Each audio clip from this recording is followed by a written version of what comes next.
तो आज पदार्थ विज्ञान के अध्याय 1 को हम आज पढ़ने जा रहे हैं, जिसमें हम आयुर्वेद निरूपण को पढ़ने वाले हैं।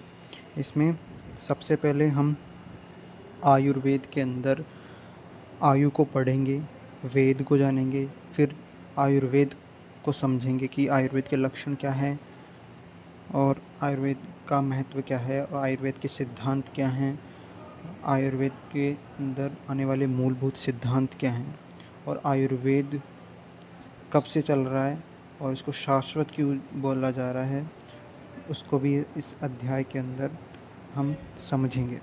तो सबसे पहले हम आयु के बारे में पढ़ेंगे। इसमें जो आचार्य चरक हैं, उन आचार्य चरक ने एक श्लोक कहा है, शरीरेंद्रिय सत्व आत्मा संयोगोधारी जीवितम नित्यगश्च अनुबंधश्च प्रियाय रायु उच्यते। तो इसके अंदर उन्होंने कहा है कि शरीर, इंद्रिय, सत्व, आत्मा, ये इन सब का जो संयोग होता है वो आयु कहलाती है और इन में से किसी एक का भी अगर अभाव हो जाता है तो वह उसको आयु की संज्ञा नहीं दी जाएगी। अर्थात शरीर, इंद्रिय, सत्व, आत्मा, ये 4 घटक होने ज़रूरी हैं आयु कहने के लिए, ठीक है। और इसके अलावा उन्होंने पर्याय भी बताए हैं, धारी, जीवित, नित्यग, अनुबंध, और एक और है जिसे हम चेतना अनुवृत्ति के नाम से जानते हैं। तो इसमें धारी का क्या अर्थ है? तो धारी का क्या अर्थ है इसके अंदर? तो जब धारी का जो अपना अर्थ देखते हैं, तो धारी को मतलब है कि जो शरीर को धारण करती है, जो शरीर को धारण करने वाली हो गई। तो इसके अंदर जीवित का अर्थ है प्राणों को धारण करने वाला। नित्य का अर्थ है जो हमेशा नष्ट होती रहती है, कि जब से अपना जन्म हुआ है और हमारी एक जो आयु है, उस आयु के अंदर लगातार कमी आ रही है, क्योंकि अपन जितनी आयु जी चुके हैं और उसके बाद में जीने वाली जितनी आयु अपन जिएंगे उसके बीच का टाइम पीरियड लगातार कम हो रहा है। उसके अलावा अनुबंध का मतलब होता है शायद जुड़ी हुई है, और चेतना अनुवृत्ति मतलब उसके अंदर जीवित और इन चारों कैरेक्टर का होना, चेतना अनुवृत्ति। तो आयुर्वेद 2 शब्दों से बना है, आयु और वेद से। इसमें आयुषो वेद इति, इसको संस्कृत में इस तरह कहा गया। तो वेद जो होता है वो विद धातु से बना हुआ होता है, जिसका अर्थ अलग अलग संदर्भ में अलग अलग होता है। जिसके लिए विद का अर्थ ज्ञान भी हो सकता है, विचार भी हो सकता है, सत्ता भी हो सकती है। ये आयुर्वेद ज्ञान, विचार, सत्ता,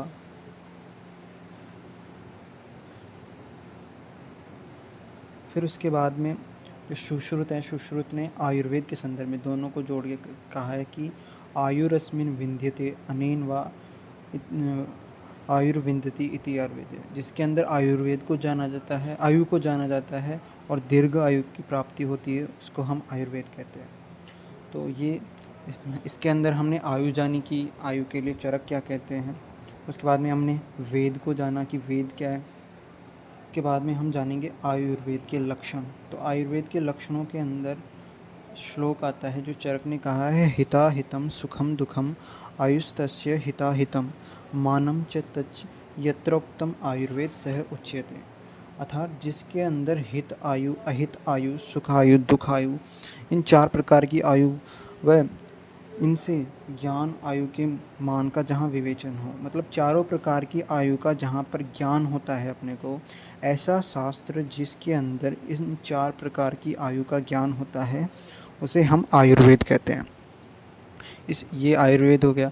अब आयुर्वेद का प्रयोजन मतलब टारगेट क्या है उनका, कि आयुर्वेद क्या चाहता है, क्या प्रदान करना चाहता है। तो आयुर्वेद का प्रयोजन है, प्रयोजनम च अस्य स्वस्थस्य स्वास्थ्य रक्षणम आतुरस्य विकार प्रशमनम च, कि जो स्वस्थ व्यक्ति है उसके स्वास्थ्य की रक्षा करना, और जो आतुर का अर्थ यहाँ पर जो रोगी से है, तो रोगी के विकार का प्रशमन मतलब उसको विकार को दूर करना, उसके विकार को ठीक करना। तो इसी प्रकार जो सुश्रुत हैं, सुश्रुत ने कहा है कि व्याधि मुपशिष्टय व्याधि परिमोक्षय स्वास्थ्यश्च रक्षणम च, कि सेम उसके अंदर ही जो चरक ने कहा है वही सुश्रुत ने भी कहा है कि जो रोगों से ग्रसित व्यक्ति हैं उनके रोगों से रक्षा करना। तो अब हमने आयुर्वेद के लक्षण देख लिए, जिसमें हमने हित अहित सुख दुख के बारे में परिभाषा के अंदर जाना। अब इसको हम बड़े तौर पर देखते हैं। तो इसमें जो चरक है उन्होंने सूत्र स्थान के अंदर तत्र शारीर मांसाभ्याम रोगाभ्यामन भी द्रुतस्य विशेषेण यौवनवत् समर्थ अनुगत बल वीर्य यश पौरुष पराक्रमस्य ज्ञान विज्ञान इंद्रियात् बल समुदय वर्तमानस्य परम ऋषि रुचिर विविध उपभोगस्य समृद्ध सर्व आरंभस्य यथेष्ट विचारण सुखम आयु उच्यते असुखम अत विपर्य। इसके अंदर सुख और दुख आयु के बारे में, मेनली सुख आयु के बारे में कहा गया है, और लास्ट में कहा है कि असुखम अतः विपर्य, मतलब इन जो सुख आयु के जो भी कैरेक्टरिस्टिक हैं उनके विपरीत, इन सब के विपरीत ही दुख आयु होगी। आगे इसका हिंदी अनुवाद भी लिख रखा है। इसी प्रकार यहाँ पर हितायु के बारे में लिखा हुआ है। तो अब आगे हम देखते हैं इसका हिंदी अनुवाद। तो इसमें दिखा है कि जो सुख आयु है जो शरीर तथा मन में उत्पन्न होने वाले पूर्ण रूप से मुक्त हो, यानी जो शारीरिक और मानसिक रोगों से पूर्ण रूप से मुक्त होना चाहिए, बलवान होना चाहिए, समर्थवान होना चाहिए, पराक्रमी होना चाहिए, विषयों का ज्ञाता होना चाहिए, जिसकी इंद्रियां प्राकृतिक तौर पर जो है ज्ञान को ग्रहण करने वाली होनी चाहिए, जो धन संपदा से पूर्ण होना चाहिए, अपनी इच्छा अनुसार जो होता है चीज़ों का उपभोग करना चाहिए, और अपनी इच्छा अनुसार जो होता है स्वतंत्र रूप से विचरण करना चाहिए। ये सब सुख आयु के अंतर्गत आता है। और इन सब के विपरीत जो आता है वो दुख आयु के अंतर्गत आता है। इसी प्रकार हित आयु में जो भी शरीर जीवों के समान भावना रखता है, यानी जो लोगों के हित के अंदर सोचता है, सभी को एक समान रूप से देखता है, सत्यवादी है, लोभ नहीं करता है, शांत प्रकार का है, राग रोग ईर्ष्या मनादि धारण आदि वेगों को नियंत्रण कर, यानी जो उसके अंदर राग रोग और ईर्ष्या हैं, जो धारणीय वेग हैं, उनको अपने अंदर निरंतरता है। तप और ज्ञान शांति के कार्य यानी यज्ञ आदि कार्य करता है, जिसकी स्मरण शक्ति बहुत अच्छी है, जो बुद्धिमान है, शांत स्वभाव है, शांति प्रिय है, और इस तरह की आयु जो होती है वो हित आयु के अंतर्गत आती है। इसके विपरीत आयु अहित आयु के अंतर्गत आती है। इसके बाद आयुर्वेद के पर्याय। तो आयुर्वेद को शाखा विद्या सूत्र ज्ञान शास्त्र तंत्र इतने सारे नामों से वो भी जाना जाता है। ये चरक ने अपने को बताया था। तो इसके साथ ही ये आ गया। फिर इसके अंदर आयुर्वेद के बारे में जानिए। अब आते हैं सिद्धांत के बारे में। तो सिद्धांत क्या है? तो सिद्धांत में है कि जब बहुत सारे जो परीक्षक यानी जो सिद्धांत दिए हैं, उन्होंने बहुत सी परीक्षाएं की, यानी किसी पर्टिकुलर विषय के ऊपर, टॉपिक के ऊपर, और उनके कारणों का पता लगाया, उस विषय के होने का, और उनके कारणों का पता लगाकर उस विषय को सिद्ध किया और सिद्ध करने के बाद में उसको सिद्धांत रूप में दिया। तो जिसके अंदर परीक्षकों के द्वारा परीक्षा के साथ साथ हेतुओं का अर्थ है कारण, यानी परीक्षक जो भी एग्जामिनर, जो भी जिन एग्जामिन करने वाले हैं, वो परीक्षीय विषय यानी जिस पर अपन कार्य कर रहे हैं, जिस विषय के ऊपर अपन कार्य कर रहे हैं उसको परीक्षीय विषय बोलते हैं। परीक्षक जो परीक्षा कर रहा है, तो जिसके अंदर परीक्षकों के द्वारा के साथ साथ कारणों के द्वारा परीक्षित विषयों को सिद्ध करके एक निष्कर्ष निकाला जाता है। यानी किसी टॉपिक को लिया और उस टॉपिक के ऊपर उन्होंने काफ़ी ज़्यादा रिसर्च की, और रिसर्च करके उन्होंने एक पर्टिकुलर सिद्ध किया उसको, और सिद्ध करके उसको एक सिद्धांत नाम दिया। तो ये सिद्धांत क्या होते हैं? 4 प्रकार के होते हैं। तो चतुर्विध सर्वतंत्र सिद्धांत, प्रतितंत्र सिद्धांत, अधिकरण सिद्धांत, अभ्युपगम सिद्धांत च इति। तो ये 4 प्रकार के सिद्धांत, सर्वतंत्र सिद्धांत, प्रतितंत्र सिद्धांत, अधिकरण सिद्धांत, अभ्युपगम सिद्धांत च इति। सर्वतंत्र सिद्धांत क्या बोलता है कि ये जितने भी शास्त्र होते हैं उन शास्त्रों के अंदर और ग्रंथों के अंदर एक समान रूप से हैं, यानी किसी ग्रंथ के अंदर कहा गया है तो वो दूसरे ग्रंथ के अंदर भी वैसा ही कहा गया है। इसका अर्थ ये है, जैसे इसमें सप्त धातु सिद्धांत हो गया, पंच महाभूत हो गया, त्रिदोष हो गया, रोग की उत्पत्ति, लोक पुरुष समवाय, त्रिगुण, ये सभी जो सिद्धांत है वो सर्वतंत्र सिद्धांत है। ये सभी ग्रंथों और जो शास्त्रों के अंदर एक समान रूप से बताए गए हैं। फिर आता है प्रतितंत्र सिद्धांत। तो प्रतितंत्र सिद्धांत यानी अलग अलग शास्त्रों के अंदर अलग अलग जो आचार्य हैं उनके अंदर मतभेद है, यानी एक समान रूप से इनको नहीं बताया गया है। तो इसमें लिखा है कि जो भिन्न भिन्न शास्त्रों के अंदर भिन्न भिन्न रूप से पाया जाता है। एग्जाम्पल दिया है कि कहीं पर रस 6 बताए गए हैं, किस पे 8 बताए गए हैं। इसी प्रकार कहीं पर इंद्रियां 5 हैं, मन को मिलाकर कहीं पर 6 बताई गई हैं।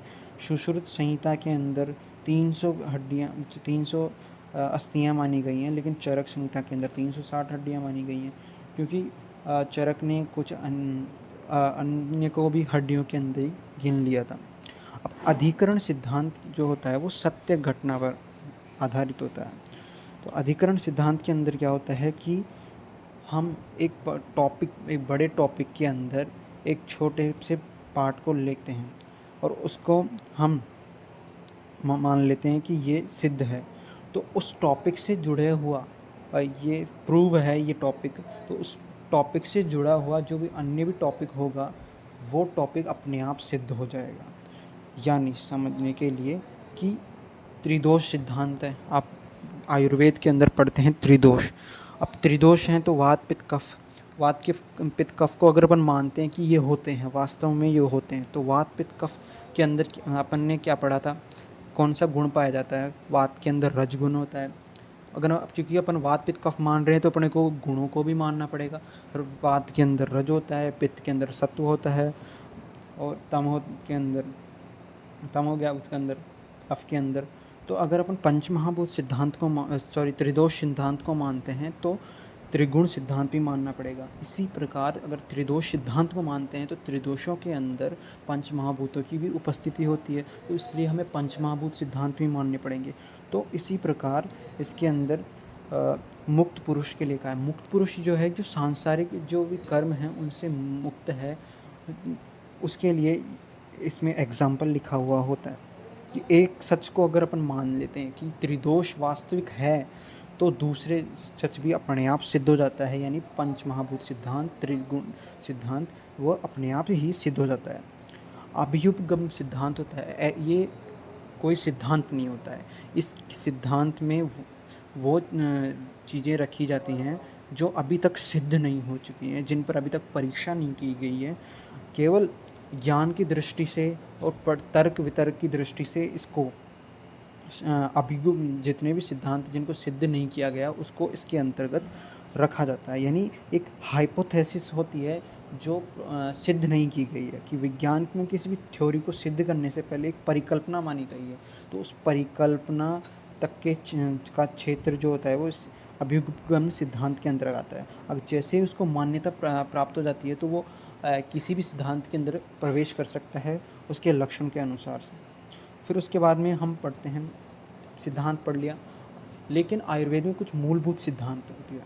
मूलभूत सिद्धांत का अर्थ है कि एक बेस, तो आयुर्वेद के भी बेस है जिन सिद्धांतों पर आयुर्वेद चलता है। तो अभी हमने सर्वतंत्र सिद्धांत पे कुछ सिद्धांत पढ़े थे, तो वो सभी सिद्धांत किसके अंदर मूलभूत सिद्धांत होते हैं। मूलभूत सिद्धांत का अर्थ यह है जिन पर कोई शास्त्र, कोई ग्रंथ जो है टिका हुआ होता है, जो उस शास्त्र को पोषित करता है, उसका विकास करता है, वो मूलभूत सिद्धांत होता है। तो विज्ञान की किसी पद्धति अथवा प्रणाली के मूल विचार या नियम जो उस पद्धति के आधारभूत होते हैं, अर्थात उस विज्ञान अथवा पद्धति का पोषण, विकास, ज्ञान और अस्तित्व उन मूल विचारों या सिद्धांतों पर आधारित होता है, इसलिए उन्हें आधारभूत सिद्धांत भी कहते हैं। प्रत्येक विज्ञान के कुछ मूलभूत सिद्धांत होते हैं जिस पर विज्ञान आश्रित होता है। इसी प्रकार आयुर्वेद में भी हैं, तो जिनको मूलभूत सिद्धांत या जिनको अपन मूलभूत सिद्धांत, आधारभूत सिद्धांत, मौलिक सिद्धांत इनके नाम से जानते हैं। फिर मूलभूत सिद्धांतों के अंदर अपन सबसे पहले त्रिदोष सिद्धांत पढ़ते हैं। तो त्रिदोष सिद्धांत जो होता है, अभी मैंने बताया आपको, वात, पित्त और कफ, इनको हम शारीरिक दोषों के अंदर मानते हैं। ये 3 शारीरिक दोष होते हैं। जब वात, पित्त और कफ साम्य अवस्था यानी बैलेंस स्टेट के अंदर होते हैं तो वो किसी भी प्रकार का रोग शरीर के अंदर नहीं करते हैं और वो शरीर की प्रकृति का निर्माण करते हैं, यानी शरीर पर उपकार करते हैं। लेकिन जब वो इम्बैलेंस स्टेट के अंदर हो जाते हैं तो इम्बैलेंस स्टेट के अंदर होने के बाद में वो शरीर को जो धातुएं होती हैं उनको क्या करते हैं, नुकसान पहुंचाते हैं और शरीर के अंदर असंतुलन को और ज़्यादा बढ़ाते हैं। इन दोषों के बीच में संतुलन का होना बहुत ज़्यादा आवश्यक होता है। जब ये दोष जो होते हैं संतुलित होते हैं तो स्वास्थ्य बना रहता है, क्योंकि किसी प्रकार की कोई बीमारी नहीं होती है। और लेकिन जब प्रज्ञा अपराध यानी जानबूझकर किया गया अपराध और हमारा जो आहार व्यवहार है उसके अंदर हम परिवर्तन करते हैं तो परिवर्तन करते हैं तो वात, पित्त, कफ के अंदर असंतुलन हो जाता है और इस शरीर के अंदर को नुकसान पहुंचाते हैं। तो इसमें सबसे पहले हम वात को जानते हैं। तो वात तीनों दोषों के अंदर सबसे प्रधान दोष है, क्योंकि इसके पास क्या होती है, मूवमेंट यानी गतिशीलता पाई जाती है इसके अंदर। तो वात दोष होता है क्योंकि इसके अंदर गतिशीलता पाई जाती है। गतिशीलता रज गुण के अंदर पाई जाती है, तो इसके अंदर रज गुण होता है। इसके अंदर आकाश और वायु महाभूत होता है। इसके लिए श्लोक आता है कि पित्तम पंगु कफम पंगु पंगवो मल धातवय वायुनाम यत नियंते तत् गच्छति मेधवत, कि जिस प्रकार वात और जो है गतिमान होता है और पित्त और कफ के लिए पंगु शब्द यानी लंगड़े शब्द का यूज किया जाता है, क्योंकि पित्त गतिशील तो हो जाता है, वो शरीर के अंदर आप स्वयं के द्वारा गति करता है, लेकिन पित्त और कफ को गति करने के लिए वात की आवश्यकता होती है। जिस प्रकार बादलों की गति करने के लिए वायु की आवश्यकता होती है, उसी प्रकार वात की आवश्यकता होती है। तो शरीर के अंदर किसी भी प्रकार की गति का कारण क्या है, वायु ही है। यहाँ जो किसी भी प्रकार का अपन मूवमेंट करते हैं, चलना, हाथ व्यायाम करना, ये हो गया रक्त संचार, हमारी बॉडी के अंदर जो भी हमारी धातुएं हैं उनका परिवहन करना, मल मूत्र आदि जितने भी वेग हैं उन वेगों का संचार करना। ये श्लोक लिखा हुआ है इसके अंदर, ये उत्साह उच्छ्वास निश्वास चेष्टा या वेग प्रवर्तने समगत्या च धातूनाम अक्षराणाम पाठवेन च। इसका अर्थ यह है कि जो उत्साह बना के रखता है श्वास के अंदर लेने और बाहर छोड़ने के अंदर, इस बात का कार्य होता है। जितनी भी अपनी चेष्टाएं होती है, इच्छाएं होती है, जैसे चलना दौड़ना, ये हो गया वेग यानी जो मल मूत्र आदि जो वेग होते हैं उनके धातुओं की सम्यक गति, जितनी भी रस धातु हो गई उसके रस से लेकर रक्त मांस मेद अस्थि मज्जा शुक्र, ये इन सब धातुओं का परिवहन हो गया। इनको क्या कहते हैं, बैलेंस स्टेट के अंदर रखना। और अपने जो फूड इंटेक करते हैं तो उस फूड से को स्टमक के अंदर लेके जाना और गर्भ को समय पूर्व समय के साथ में उस गर्भ को उस गर्भाशय के से बाहर लाने के अंदर भी वात का कार्य होता है। तो इसी प्रकार यह हो गया वात का कार्य। और क्रिया शरीर का जो मेन भाग होता है यानी मूल कारण जो होता है वो त्रिदोष सिद्धांत यानी क्रिया शरीर त्रिदोष सिद्धांत पर आधारित होता है, ये इसमें बताया गया है। फिर उपस्थिति, शरीर में उपस्थित कहाँ होता है मुख्य तौर पर, तो इसके लिए श्लोक आता है ते व्यापिनो अपि ऋतनाभ्यो अधो मध्यो ऊर्ध्व संश्रया, जिसमें वात जो होता है वो अधो उपस्थित है, यानी नाभि से नीचे के भाग में वात की उपस्थिति होती है। यानी अस्थि, मुख्य रूप से अस्थि के अंदर आश्रय होता है, जिसमें अभी हम आगे सप्त धातु सिद्धांत पढ़ेंगे, वहाँ अपन देखेंगे कि वात की उपस्थिति अस्थि धातु के अंदर होती है। इसी प्रकार पित्त होता है। पित्त भी जहाँ त्रिदोषों में एक दोष होता है, जो हमारे शरीर के अंदर एनर्जी होती है, मेटाबॉलिज्म होता है और जो डाइजेशन की प्रक्रिया होती है उसको कंट्रोल करने का काम करता है। शरीर के अंदर डाइजेशन के लिए हमने बता दिया। उसके अलावा जो होता है अन्न पाचन का कार्य करना हो गया प्राकृतिक। इसके अलावा जो पित्त होता है वो हमारे शरीर के अंदर जो श्लोक आया अभी हमारे ते व्यापिनो अपि ऋतनाभ्यो अधो मध्यो ऊर्ध्व संश्रया, उसमें मध्य यानी नाभि वाले रीजन के अंदर पित्त की उपस्थिति होती है। इसी प्रकार कफ जो होता है वो हमारे शरीर में गौरवता, शीतलता, स्नेहन आदि प्रदान करने का काम करता है। और ये हमारे शरीर के ऊर्ध्व भाग यानी नाभि से ऊपर वाले भाग, जहाँ पर छाती है, चेस्ट है, अपना गला है, लंग्स है, हेड है, वहाँ पर ये पाया जाता है। और नॉर्मली अपन कफ को ऐसे समझते हैं कि वो खांसी या कफ वाला कफ नहीं है, ये यह तो कफ दोष के गुणों में वैसा ही है। तो ये गुणों में के अंदर पिच्छिल, गुरु और शीत आदि होता है, और ये संपूर्ण शरीर में व्याप्त होता है, लेकिन मुख्य तौर पर ये नाभि से ऊपर वाले भाग के अंदर पाया जाता है। तो ये मैंने बता दिया कि श्लेष्मा यानी इसी को बोलते हैं स्थिरत्व यानी स्थिरता प्रदान करने का काम करता है, स्निग्धता यानी चिकनाहट, और संधिबंध क्योंकि ये जॉइंट्स के अंदर होता है तो जॉइंट्स को स्टेबिलिटी देने का काम करता है। ये हो गया। और कौन कौन से रस किसके अंदर होते हैं वो उसके अंदर आप आगे भी पढ़ेंगे, जब चैप्टर वाइज आगे चैप्टर है वात पित्त कफ, उसके अंदर भी आप पढ़ेंगे। तो ये तो मैंने आपको बहुत सारी जानकारियाँ दी जो आपको ऐसे यूनिवर्सिटी एग्ज़ाम हो या आपके टर्म एग्ज़ाम हो उनके अंदर आपको लिखना होगा। तो आपको सामने 5 नंबर का या 10 नंबर का क्वेश्चन आता है तो अकेला त्रिदोष सिद्धांत तो आएगा नहीं, तो उसके अंदर आपको बहुत लिमिटेड और बहुत अच्छा लिखना है ताकि आपको पूरे नंबर मिल सकें।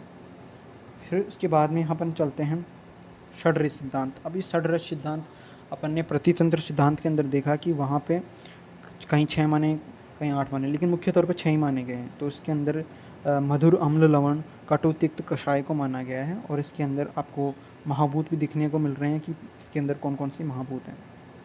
इसके अलावा धातु पोषण न्याय, ये जब अपन पेपर 2 के लिए पढ़ते हैं तो उसके अंदर बुक के अंदर सबसे पहला चैप्टर बात यही आता है। इसके अंदर पोषण न्याय, जिसमें शीर दधि न्याय, केदारी कुल्य न्याय, खले कपोत न्याय, ये आदि न्याय अपन पढ़ते हैं।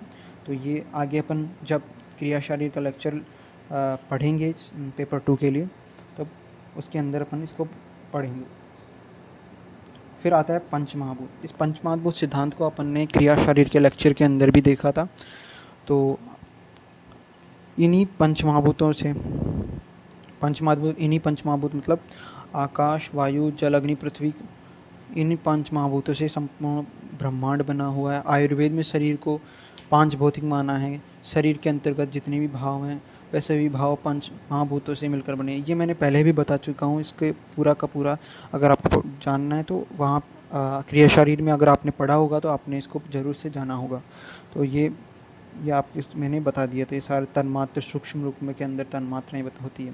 फिर आता है सप्तधातु। मैंने सप्तधातु सिद्धांत वहाँ पे नहीं बताया था। सप्तधातु सिद्धांत के अंदर हमारे शरीर में 7 धातुएं होती हैं, रस, रक्त, मांस, मेद, अस्थि, मज्जा, शुक्र, जो हमारे शरीर का धारण करती हैं, हमारे शरीर का पोषण करती हैं और जिससे हमारी क्या होती है, ग्रोथ होती है।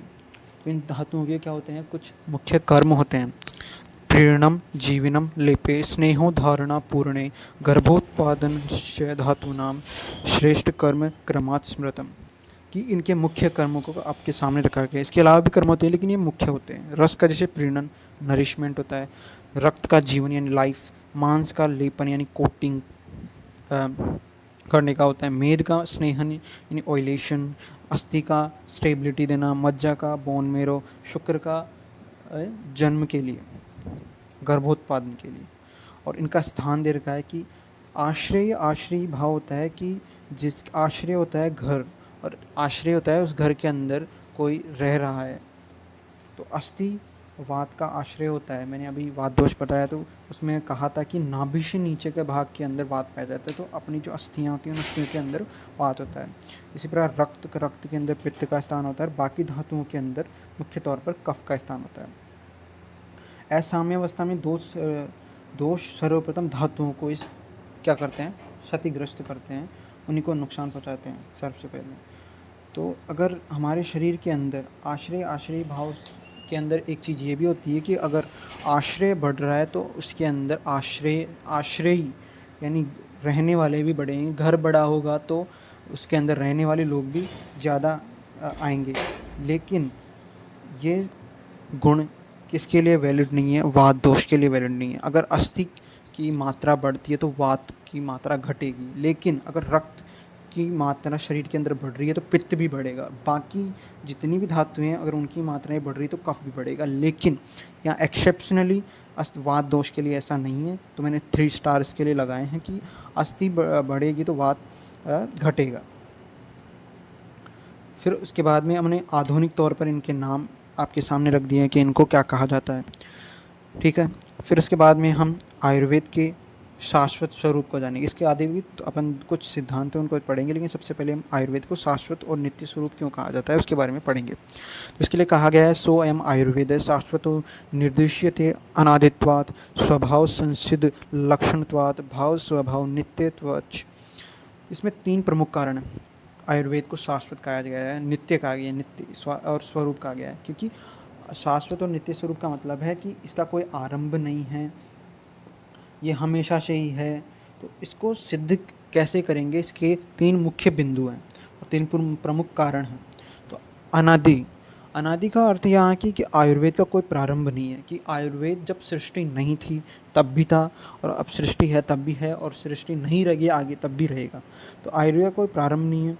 तो यह तब से अस्तित्व में है जब सृष्टि और जीवन की उत्पत्ति हुई, कि जब सृष्टि उत्पन्न हुई, ये तब जीवन आया, तब से ही है।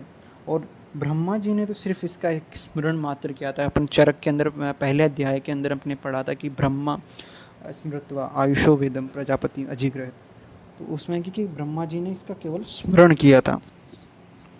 फिर इसके बाद में स्वभाव संसिद्ध लक्षण, कि आयुर्वेद के अंदर जितने भी सिद्धांत आते हैं वो सिद्धांत जब से आयुर्वेद है, और जब से आयुर्वेद बना है तब से लेकर आज तक वो सिद्धांत अभी तक वैलिड, उसी रूप में वैलिड हैं। उसके अंदर किसी प्रकार का कोई परिवर्तन नहीं हुआ है, कोई किसी प्रकार का कोई एक्सेप्शन उत्पन्न नहीं हुआ है। तो सृष्टि के पदार्थों और उनके गुणों का संबंध स्वाभाविक और निश्चित है, इसमें बदला नहीं जा सकता। कि जैसा उसके अंदर सिद्धांतों के अंदर लिखा गया था, वो उस समय जब आयुर्वेद था, तो वो आज भी लागू होता है, वो परिवर्तित नहीं हुआ है। जैसे अग्नि का स्वभाव कैसा होता है, गर्म। तो वो जब सृष्टि उत्पन्न हुई थी, जीवन उत्पन्न हुआ था, तब भी गर्म था, आज भी गर्म है और आगे भी गर्म ही रहेगा। जल का स्वभाव हो गया, जैसे गुरु और स्निग्ध भोजन करने से, यानी भारी भोजन और तेलीय भोजन हो गया, तो जिसमें बहुत ज़्यादा घी तेल का यूज़ कर रहे हैं, तो हमारे शरीर के अंदर कफ बढ़ जाता है। और अपन रुक्ष भोजन करते हैं तो वात को बढ़ा देता है ये। तो ये प्राकृतिक नियम है जो कल भी सच थे, आज भी सच हैं और भविष्य में के अंदर भी सच रहेंगे। फिर तीसरा पॉइंट है भाव स्वभाव।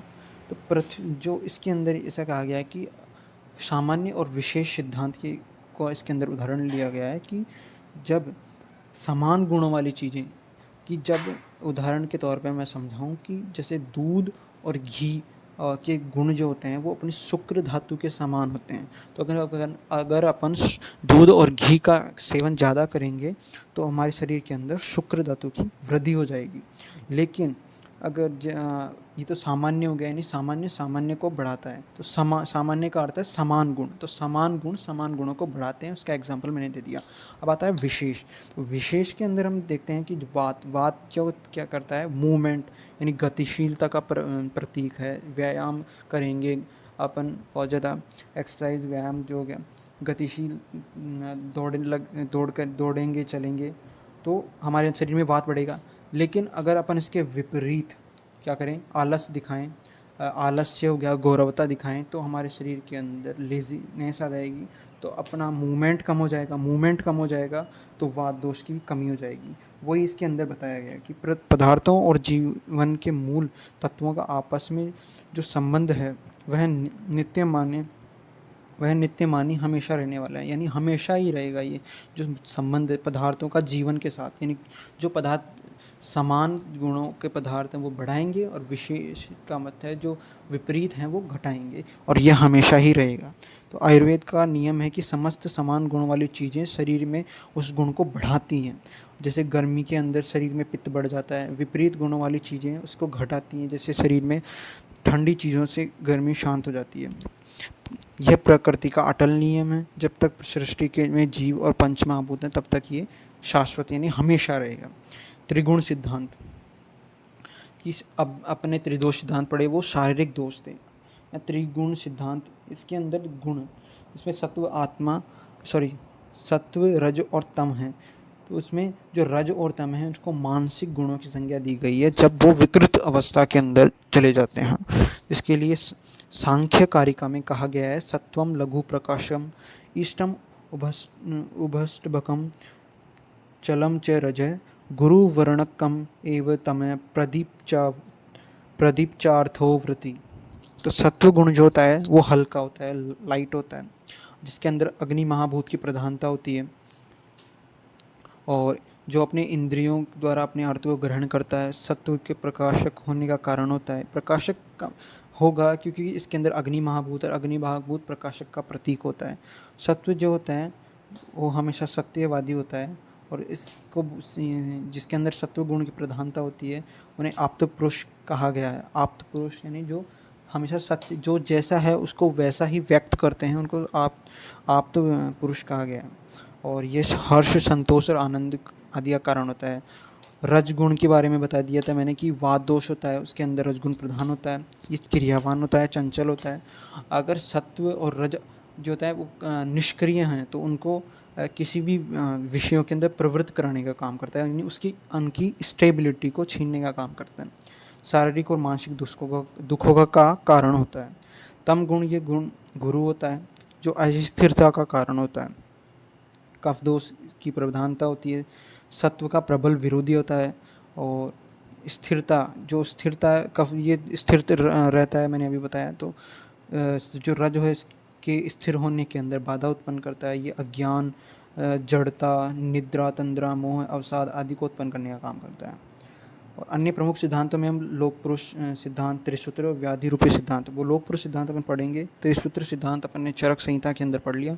व्याधि रूप के अंदर है कि जब से आयुर्वेद उत्पन्न हुआ है तो आयुर्वेद की उत्पत्ति किसके लिए हुई, तो रोगों को रोकने के लिए। तो जब रोग उत्पन्न हुए थे तो आज भी वो रोग हैं, कल भी रोग रहेंगे, तो उसके लिए अपने को आयुर्वेद की आवश्यकता है।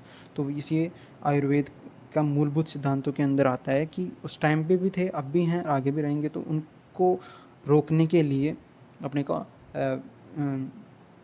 आयुर्वेद की आवश्यकता होगी। तो लोक पुरुष सिद्धांत, तो लोक पुरुष सिद्धांत में अपन पढ़ते हैं कि जो मनुष्य जो शरीर के अंदर है वही ब्रह्मांड के अंदर उपस्थित होता है। तो मनुष्य का शरीर जो है वो केवल मांस और हड्डियों का ढांचा नहीं है, बल्कि जो ब्रह्मांड का ही एक छोटा सा स्वरूप है। लोक का अर्थ होता है ब्रह्मांड और पुरुष का अर्थ है जीव या मनुष्य। इन दोनों के बीच में समानता ही जो है लोक पुरुष साम्य सिद्धांत है। मैक्रोकोज्म इन माइक्रोकोज्म इन मैक्रो, यानी बड़ी चीज़ के अंदर छोटी चीज़ का होना। और इसके लिए जो चरक हैं उन्होंने उसके लिए उन्होंने कहा है यत पिंडे तत् ब्रह्मांडे। और मूल श्लोक की बात करें तो यावंतो ही लोके मूर्तिमंतो भाव विशेषात तावंत है पुरुषे यावंत है पुरुषे तावंतो लोके इति, कि जितने भी भाव इस लोक में हैं विद्यमान उतने ही पुरुष में हैं, जो पुरुष में है वही लोक में है। तो ये आपके सामने एग्जाम्पल्स रखे गए हैं कि ब्रह्मांड भी पंचमहाभूत से बना है, शरीर भी पंचमहाभूत से बना है। समानता का आधार क्या है कि दोनों के अंदर समान तत्व हैं। जो आगे अपन देखते हैं कि जैसे नदियाँ और समुद्र हैं जो लगातार बहते रहते हैं, वैसे इस प्रकार हमारे अंदर स्रोतस हैं जो प्रवाह होते हैं। सृष्टि की उत्पत्ति जैसे होती है वैसे ही जीवन की उत्पत्ति होती है, जन्म मृत्यु होती है, सृष्टि का विनाश हो गया। तो ये सब चीज़ें इसके अंदर एग्जाम्पल के अंदर आती हैं। और ऋतुचर्या जो अपन अष्टांग के अंदर पढ़ते हैं अलग से चैप्टर, वो भी इसी चीज़ को फॉलो करती है। तो ये था आज का चैप्टर आयुर्वेद निरूपण, जिसके अंदर सभी जो इम्पोर्टेंट चीज़ें थी उनको शामिल कर लिया गया है, नोट्स के साथ में आपको एक्सप्लेन भी किया गया है। तो ये आपको याद रखना पड़ेगा। और ये सब चीज़ें अगर आप श्लोकों के साथ में यूनिवर्सिटी एग्ज़ाम के अंदर लिख देते हैं, या आपके टर्म एग्ज़ाम हो गए या पीए के अंदर भी कुछ लिख देते हैं, तो आपको अधिक से अधिक मार्क्स मिलने की संभावना ही रहती है। तो मिलते हैं अपन अब अगले नेक्स्ट वीडियो के अंदर।